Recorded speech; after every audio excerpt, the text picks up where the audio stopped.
Una vez más queremos darles la bienvenida a nuestro seminario profético.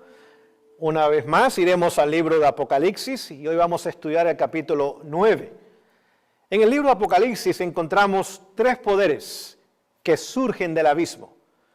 El que vamos a estudiar hoy es el capítulo 9, que es Islam. Después iremos al capítulo 11, encontraremos otro poder, y después iremos al capítulo 17 y encontraremos el tercer poder. Y vamos a ver cómo estos poderes trabajan juntos, aunque al mismo tiempo también hay contradicción entre ellos. Leamos el capítulo 9, comenzando con el verso 1. Leo. El quinto ángel tocó la trompeta. Capítulo 8 comienza con las 7 trompetas. Ahí encontramos en el capítulo 8 4 trompetas. Capítulo 9 encontramos 2 más, la quinta y la sexta. Y en el capítulo 11 encontraríamos la última y la séptima de las trompetas. La cuarta trompeta simplemente significó la caída del Imperio Romano del Occidente en el año 476. Así que cuando esta quinta trompeta suena, y no olvide, trompetas significan juicios divinos. Dios interviene y trae juicios, penalidades. Ahora, cuando esta trompeta suena, que es la quinta, tiene que ser un evento después del año 476. Y vamos a ver qué más encontramos leyendo en el verso 1. Dice, y vi una estrella que cayó del cielo a la tierra. Ahora, ¿qué significa estrella en profecía? Si fuéramos al mismo libro de Apocalipsis, capítulo 1, 20, donde dice que las 7 estrellas significan 7 mensajeros. Si fuéramos al libro de Judas, que tan solo tiene un capítulo, pero en el verso 13 habla de estrellas errantes, es decir, mensajeros errantes o falsos que desvían, alejan la atención de la gente de Dios y de sus enseñanzas. Así que esta quinta trompeta suena y ahora viene un mensajero que cae del cielo, es decir, no tiene la aprobación del cielo, no desciende del cielo, no consta con la aprobación de Dios, sino es lo opuesto. Ahora viene para hacer una obra que quiere contrarrestar la obra que Dios hace. Este mensajero, esta estrella errante que cayó del cielo es Mahoma. Él es el líder, él es el profeta máximo de la fe musulmana. Y continúa leyendo, y se le dio la llave del pozo del abismo. ¿Para qué se usa una llave? Una llave se usa para abrir algo que está cerrado. Es decir, que se le dio el Corán, es la escritura sagrada de los musulmanes. Esta llave que se le dio significa este libro. Y vamos a ver más adelante cómo este libro llegó a ser lo que hoy día es. Se le dio el entendimiento de las enseñanzas que contiene este libro. Y vamos a ver que estas enseñanzas contradicen una vez más la obra y las palabras del Señor. Y ahora estas enseñanzas no bajaron del cielo, no vienen de un ángel, Dios no las habla, sino que vienen del pozo del abismo. ¿Qué significa la palabra abismo? Es la palabra griega abiso. Significa un lugar desordenado, un lugar vacío, un lugar en tinieblas. Es el equivalente de lo que encontraríamos en Génesis 1, el verso 2, pero es en hebreo, donde dice que la tierra estaba vacía o desordenada y también estaba en tinieblas, en oscuridad. Es decir, es el lugar donde mora, donde reside, donde vive, donde gobierna el enemigo de las almas.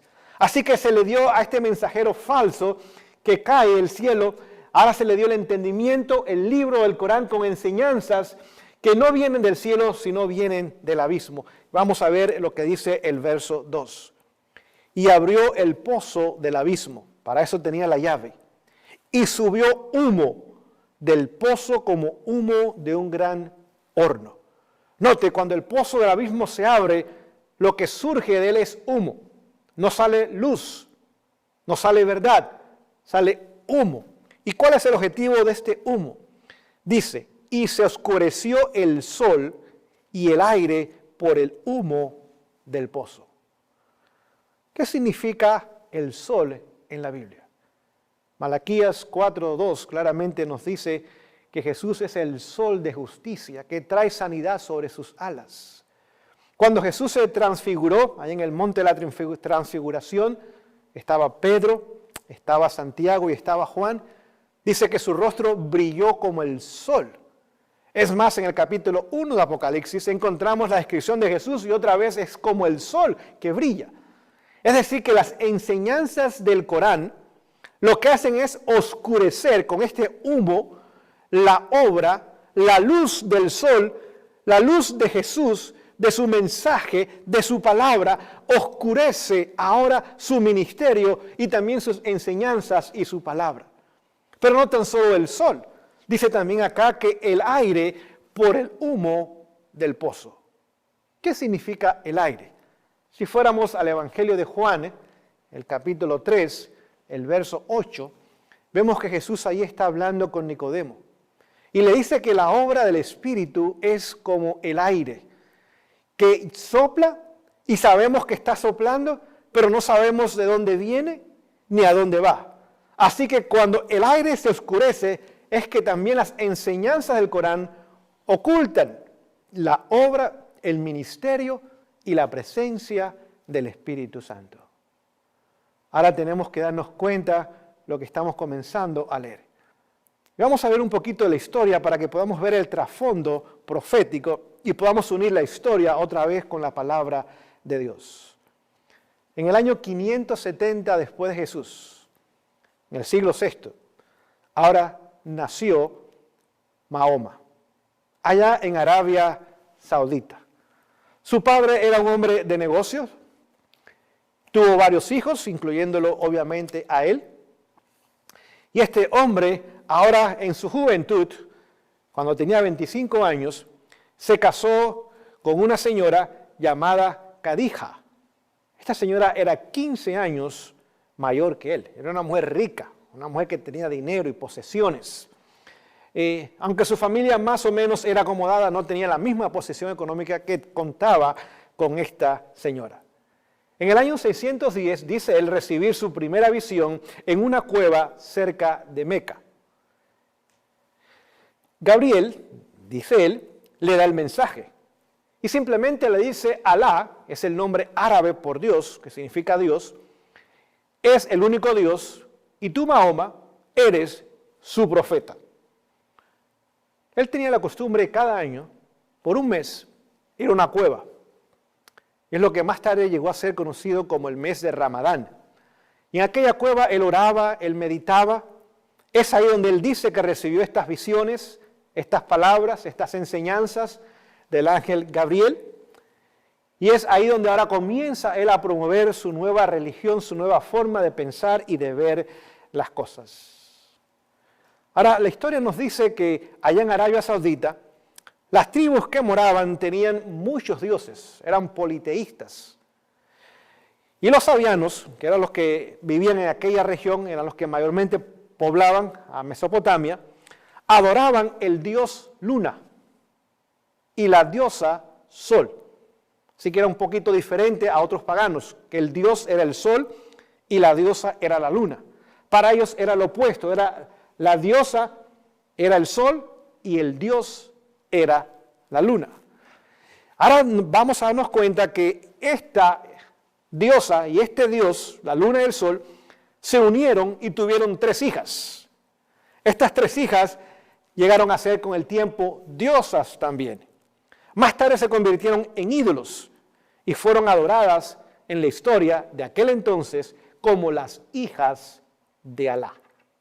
Ahora, Alá era el dios luna. Y por eso si usted mira hoy las banderas de muchos países musulmanes, usted va a ver que hay una luna creciente y hay una estrella, como lo dice la palabra de Dios, una estrella que cayó del cielo y una luna, porque como el sol está oscuro, ahora lo único que se puede ver es entonces la luna. Ahora la oscuridad en la noche permite que la luna brille, pues el sol está oscuro. Así que vemos que aún en su bandera vemos esta estrella y vemos esta luna creciente. Es más, aún el mes de Ramadán, cuando comienza, está basado en la luna. Cuando la luna comienza a crecer, ahora comienza el mes de Ramadán y son 28 días hasta que otra vez se cumple el mismo proceso 28 días más tarde. En el año 620, su esposa muere a los 65 años. Él tenía entonces 50 años. Tuvieron 2 hijas, la más famosa de ellas, la mayor es Fátima, y tuvieron 4 hijos. Los 4 hijos nunca llegaron a ser hombres, murieron en la niñez o en la adolescencia, así que no hubo descendientes de sus hijos, nada más lo hubo de sus hijas. En el año 622 tiene que huir de Meca y se va a vivir a Medina. Allí en Meca él trató de comenzar a explicar y a enseñar y a predicar su fe. Muy pocos adeptos tuvo. En la parte que usted lee del Corán es la primera parte, donde habla de la tolerancia, donde habla de llevarse bien con los judíos y con los cristianos. Es la parte positiva que a veces usan para tratar de demostrar que realmente la fe de Islam es una fe buena, es una fe tolerante, es una fe de libertad. Vamos a ver más tarde que no es así la realidad. Ahora, cuando él huye y tiene que huir, pues la tribu de él pues lo saca del lugar, no estaba de acuerdo con sus ideas, no estaba de acuerdo con lo que él estaba promoviendo ni enseñando, ahora se va a ir a Medina. Allí ahora reúne otra gente y ahora comienza a tener más adeptos. Y a medida que los adeptos iban viniendo, ahora fue cambiando su posición de una posición tolerante a una posición belicosa, de violencia, de guerra, de forzar, de obligar a la gente, o aceptas mi fe o mueres, para que ahora la gente comenzase ahora a formar parte de su religión. Cuando el grupo es grande, años más tarde, en el año 613, regresa a Medina y conquista a Medina. Allí visita a Kaaba, que es el lugar más sagrado, es un lugar que es un rectángulo, aproximadamente tiene unos 40 metros cuadrados. Allí destruye todos los dioses y tenían un dios para cada día del año, así que eran 360 dioses, y declara el lugar el centro de la adoración a Alá. En este edificio, llamado el Kaaba, de unos 40 pies cúbicos, estaríamos hablando en metro aproximadamente, quizás unos 13 metros cúbicos, dentro hay una piedra negra. Esta piedra tiene 10 pulgadas, aproximadamente 22 centímetros de diámetro, y dice que Gabriel se le entregó a Abraham. Por lo tanto, es el lugar más sagrado de la fe musulmana. Meca es el centro, es la cuna de la fe musulmana y es la ciudad donde tan solo los musulmanes pueden entrar a ello. Medina es el lugar donde creció y se estableció la fe musulmana. Y Jerusalén es el lugar donde allí, de acuerdo a la tradición islámica, Mahoma asciende a los cielos sin ver la muerte. Gabriel viene y se lo lleva con vida al cielo. Después de la muerte de su esposa, tuvo 13 mujeres. Realmente fueron 11 esposas y 2 concubinas. Una excepción, porque en el Corán tan solo le permite al hombre tener 4 mujeres. Pero su profeta tuvo 13. Por supuesto, el Corán dice que para el profeta se hacen excepciones, pero no para sus seguidores. La favorita de ellas fue una niña que se le regaló a los 6 años. Su nombre era Aisha, de origen judío, y a los 9 años consumó el matrimonio con esta niña. Tuvo otra llamada María o Miriam, fue un regalo del emperador de Etiopía. Esta era una joven cristiana cóptica. Y tuvo otra joven judía de 17 años, la cual se convirtió a la fe musulmana. Hoy día los reyes de Marruecos y de Jordania dicen ser descendientes de Fátima, aunque realmente no cuenta la descendencia por parte de la mujer, tan solo más bien es por parte del hombre. 20 años después de la muerte de Mahoma, su yerno, Caliph Uthman, comienza a juntar estos escritos que Mahoma habían dicho que habían sido inspirados y que Gabriel se los había dado. Ahora, tome en cuenta, Mahoma era analfabeto, no sabía leer ni sabía escribir. Así que él escuchó lo que Gabriel le dijo y ahora lo comunicó a otras personas que lo escribieron. Y después de su muerte, ahora su yerno comienza a reunir todos estos escritos y seleccionó lo que él pensaban que eran los mejores o los más inspirados, y otros que no sabemos, pues fueron destruidos completamente, simplemente pasaron a la historia. Ahora comenzamos a darnos cuenta del surgimiento de este falso mensajero, con una llave, con un libro que obstruye, oscurece la obra de Jesús y la obra también del Espíritu Santo. El Corán menciona a Jesús 93 veces. Es más, lo menciona como que nació virginalmente, que no cometió pecado, el único ser humano que no cometió pecado. Menciona algunos de sus milagros. Menciona que fue un profeta y que el Espíritu de Dios moraba en él. Pero nunca menciona su sacrificio. Nunca menciona su muerte expiatoria a nuestro favor. Nunca menciona nada que tenga que ver con el plan de salvación el cual Jesús vino a realizar a nuestro favor. Vemos que la fe musulmana, ahora aunque lo usa como profeta, realmente el profeta máximo de ellos es Mahoma. Islam es una palabra que significa sumisión. Es decir, cuando hablamos de la fe islámica, es una fe que sus adherentes o sus creyentes se someten a Alá. La palabra musulmán significa aquel que está sometido a Alá.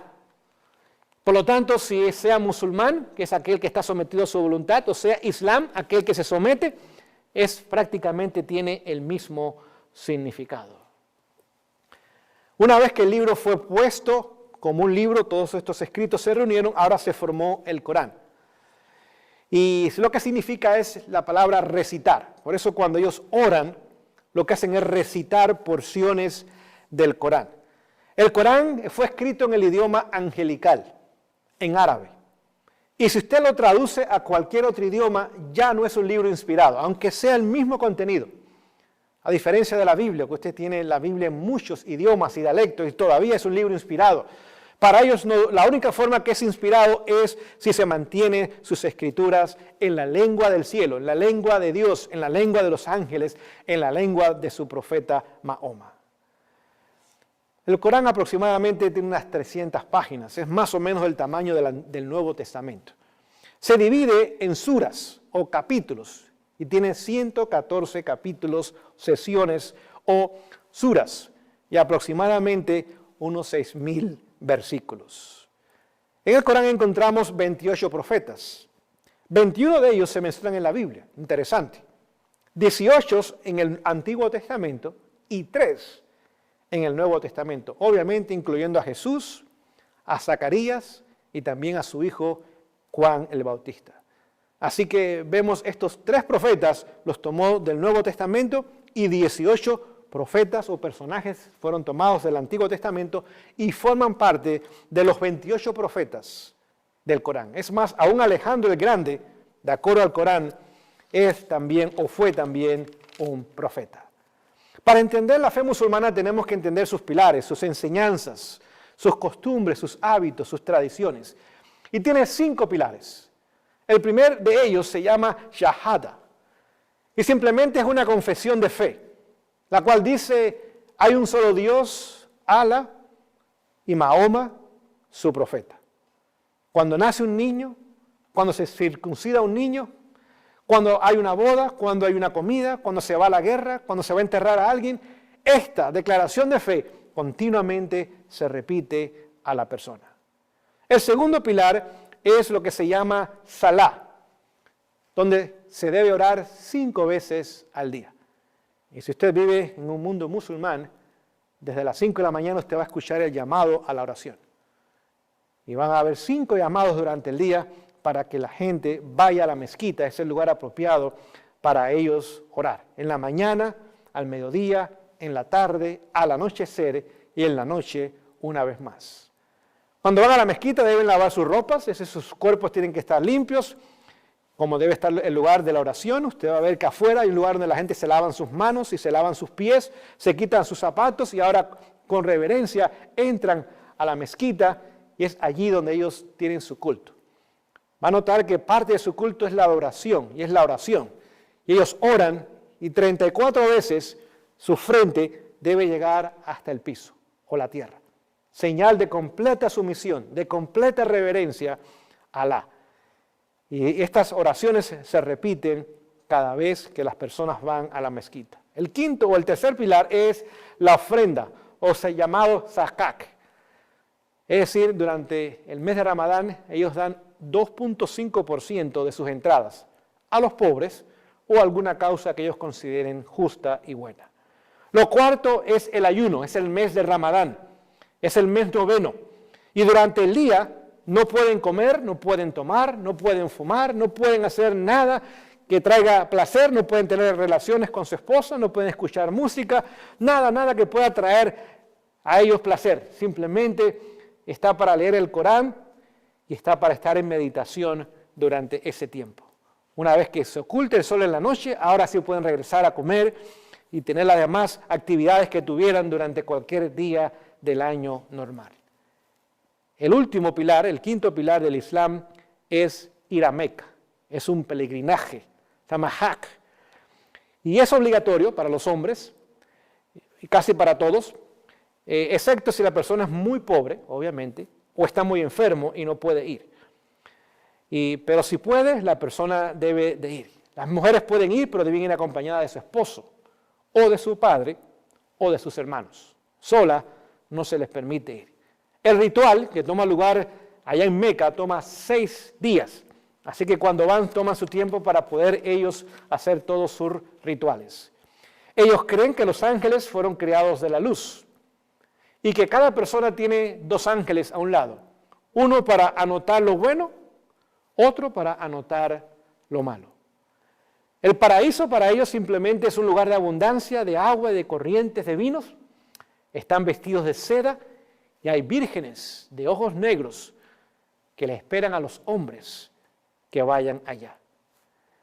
Un niño o una niña recibe su nombre el 7º día después de nacer, de acuerdo a la cultura o la tradición islámica, y los niños son circuncidados no a los 7 o a los 8 días, como en la fe judaica, sino a los 7 años.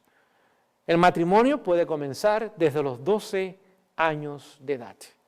Para ello está prohibido el fumar, el tabaco, los animales que no son limpios, por ejemplo el cerdo, burros. La única excepción es que pueden comer el camello o el dromedario, pero los demás animales no deben comerlos. Un hombre tan solo tiene el derecho de divorciarse, la mujer no lo puede hacer. Y la tercera vez que un hombre le dice a una mujer, me divorcio de ti, en ese momento el divorcio es final. Si después de 3 meses la mujer no está embarazada, ahora completamente el hombre queda libre de su responsabilidad con esa mujer. El hombre se puede casar con una judía o se puede casar con una cristiana, pero la mujer no, la mujer tan solo se puede casar con un hombre musulmán. En la vida social vamos a ver que no hay equidad. Por ejemplo, en la herencia, la hija recibiría la mitad de lo que recibirían los hijos.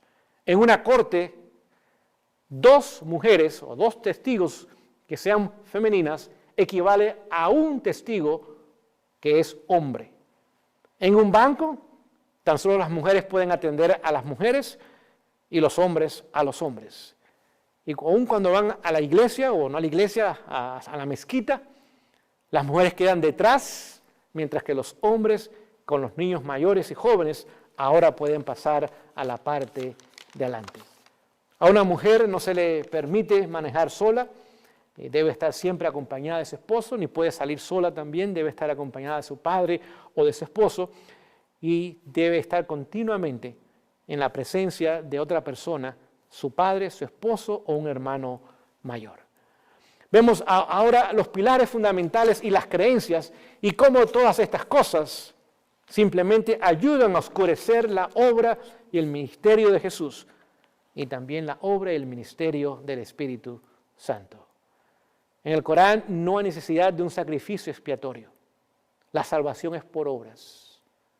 Las oraciones, las peregrinaciones, las ofrendas, etcétera, etcétera. Todo tiene que ganarse por obras. En la fe islámica no hay ninguna seguridad ni garantía de salvación. Al final de todo, si la persona aún fue la mejor musulmana posible, pero Alá decide no salvarle, por la razón que sea, esa persona queda perdida también. Ahora vemos que para ellos no hay seguridad de un Dios de amor, de misericordia, que se goza en perdonar, que se goza en salvarnos. Alá se conoce porque es un Dios fuerte, es un Dios poderoso, pero vemos que lamentablemente las características tiernas y compasivas no las encontramos. Es más, si usted lee el Corán, el pecado es simplemente un error, es un malentendido, es un descuido. Y Alá no ama a los pecadores, no ama a los que hacen mal, a diferencia del Dios de la Biblia. Vemos que no lo ven como la violación de la ley o de un pacto que Dios ha hecho con nosotros. Es simplemente un error. Y lo más lamentable es que Alá no tiene amor por ellos. Para ellos la desobediencia de Adán y Eva no cambió su naturaleza a una naturaleza pecaminosa. Simplemente debilitó la naturaleza humana. La hizo débil, olvidadiza e ignorante. Vemos las diferencias entre la fe cristiana y la palabra de Dios y la fe musulmana y el Corán. Y aunque hoy día nos quieren hacer pensar que es el mismo Dios, es imposible. Si usted lee el Corán y usted lee la Biblia, encontrará dos diferentes dioses. No es el mismo el Dios de la Biblia que el Dios que encontramos en el Corán. Y el Señor nos puede ayudar a haber bendecido en el estudio que hemos tenido, el cual continuaremos más adelante.